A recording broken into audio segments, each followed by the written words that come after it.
ಹೀಗಾಗಬಾರ್ದಾಗಿತ್ತು. ನಿಜವಾಗಲೂ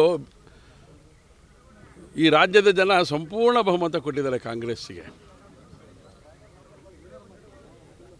ಯಾರು ಇದರ ಹಿಂದುಗಡೆ ಇದ್ದಾರೆ ಗೊತ್ತಿಲ್ಲ ನಮಗೆ. ನಿನ್ನೆ ತಾನೇ ಸಾಯಂಕಾಲ ಮಂತ್ರಿಮಂಡಲ ವಿಸ್ತರಣೆ ಆಯಿತು. ವಿಸ್ತರಣೆ ಅಲ್ಲ, ಹೊಸದಾಗಿ ಅವರಿಗೆ ಬೇಕಾಗಿರೋಂಥ ಖಾತೆಗಳ ಹಂಚಿಕೆ ಆಯಿತು. ಡಿ ಕೆ ಶಿವಕುಮಾರ್ ಮುಖ್ಯಮಂತ್ರಿ, ಅದಾದ ನಂತರ ಮಂತ್ರಿಮಂಡಲ ಆಯಿತು. ನಿನ್ನೆ ಖಾತೆಗಳ ವಿತರಣೆ ಆಯಿತು.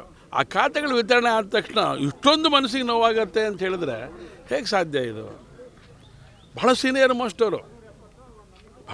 ಮೋಸ್ಟು ರೆಡ್ಡಿಯವರು.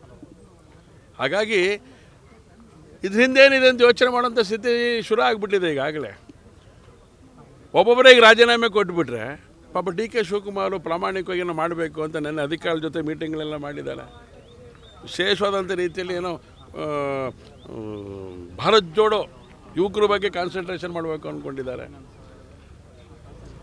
ನಮಗೆ KEB ಸಮಸ್ಯೆ ಇದ್ದಿದ್ದನ್ನು ಪರಿಹಾರ ಮಾಡಬೇಕು ಅಂತ ರಾಜ್ಯಕ್ಕೆ ಯೋಚನೆ ಮಾಡ್ತಾ ಇದ್ದಾರೆ. ನೆನ್ನೆ ಅವ್ರದ್ದೆಲ್ಲ ಪತ್ರಿಕಾಗೋಷ್ಠಿ ನಾವು ನೋಡಿದ್ದೇವೆ, ಅವ್ರ ತೀರ್ಮಾನಗಳು ನೋಡಿದ್ದೇವೆ. ಆದರೆ ಕಾಂಗ್ರೆಸ್ ಮೇಲ್ಗಡೆಯಿಂದ ಬಂದು ಇಲ್ಲೇನು ಹೊಲಿಗೆ ಹಾಕಿದ್ರು ನಿಲ್ಲಲ್ಲ ಹೊಲಿಗೆಗಳು.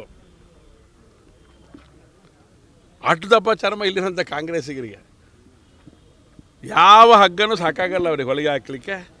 ಹಾಗಾಗಿ ನಿಜವಾಗಲೂ